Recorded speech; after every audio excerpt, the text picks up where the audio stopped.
बहुत समय पहले की बात है। एक विशाल राज्य में एक राजा राज करता था, जिसकी ताकत, धन और सेना की कोई तुलना नहीं थी। पर उससे भी बड़ा था उसका अहंकार। वह समझता था कि वह जो चाहे कर सकता है, जो बोले वही अंतिम सच है। राजा रोज सुबह शिकार पर जाता और जानवरों का शिकार करना उसका प्रिय खेल था। एक दिन शिकार पर जाते हुए उसने जंगल में एक बूढ़े साधु को देखा, जो एक छोटे से बकरे को प्यार से सहला रहा था। राजा को यह विचित्र लगा, एक बकरा और एक साधु। राजा ने घमंड से कहा, हे साधु, ये बकरा मुझे दे दो, मैं इसे शाही रसोई में भेजूंगा। साधु ने हाथ जोड़कर विनम्रता से कहा, महाराज, यह बकरा मेरे लिए साधारण जानवर नहीं, मेरी साधना का साथी है, कृपया इसे ना छीने। राजा हंसा, एक बकरा साधना का साथी?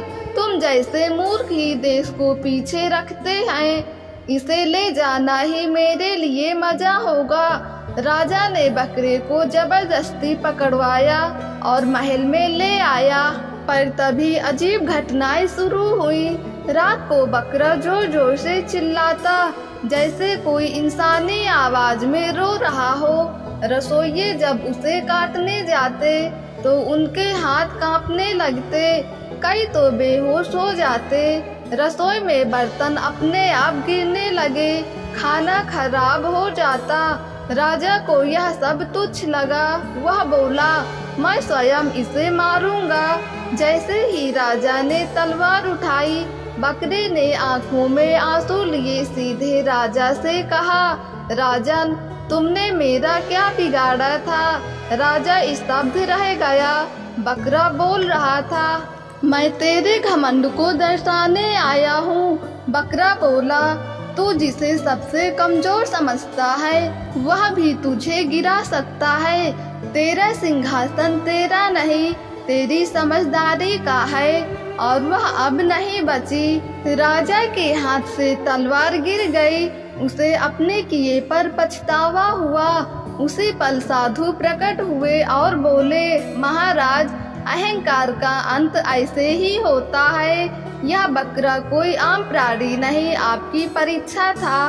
राजा ने बकरे से माफी मांगी और तभी बकरा प्रकाश में बदल गया, एक दिव्य रूप में। राजा ने उस दिन के बाद हिंसा त्याग दी और जनसेवा में जीवन लगा दिया।